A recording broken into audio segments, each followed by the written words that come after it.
Hi everyone, the topic for this week is positive and negative reinforcement.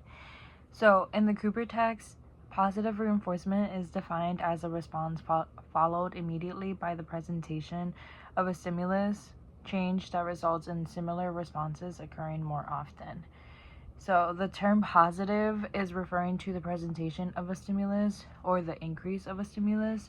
It doesn't necessarily mean good or like the good or bad. It's just the increase or the presentation of a stimulus. The Cooper text also defines negative reinforcement as a contingency in which the occurrence of a response is followed immediately by the termination, reduction, postponement, or avoidance of a stimulus, and which leads to an increase in the future occurrence of similar responses.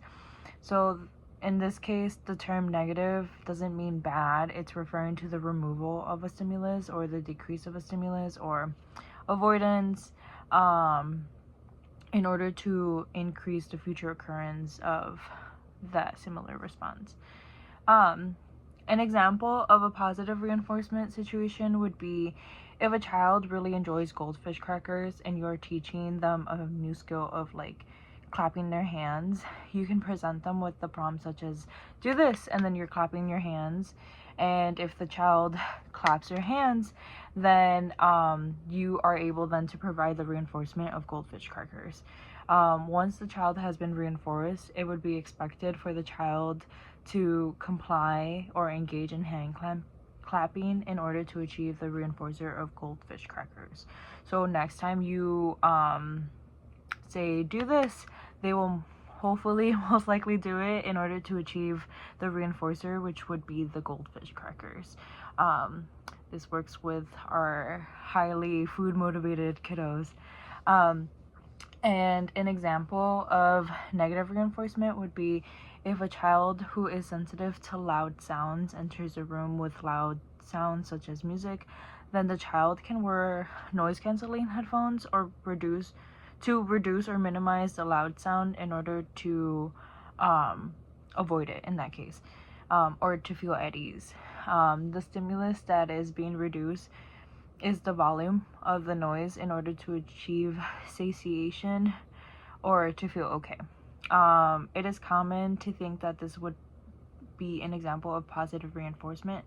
However, the loud noise is already part of the environment and will continue to be there. In comparison to the goldfish crackers, you are presenting it to the child. It is being added to the environment. Another example would be if you are driving and it's super sunny, so you wear sunglasses in order to reduce the amount of sunlight that's within your eye line.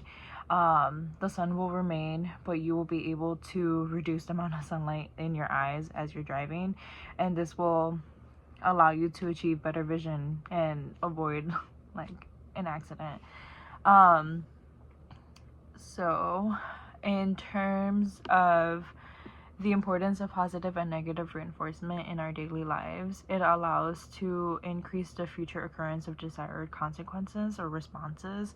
An example would be completing homework assignments to achieve good grades, or even if you're in the car and you realize, well, my music's too loud, so then you lower the volume in order to reduce like the pain in your ears or something.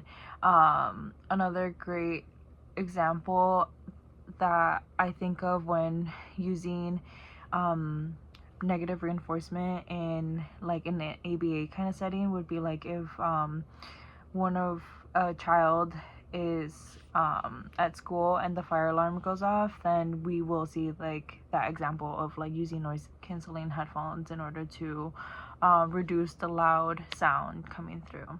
But yes, thank you so much for watching.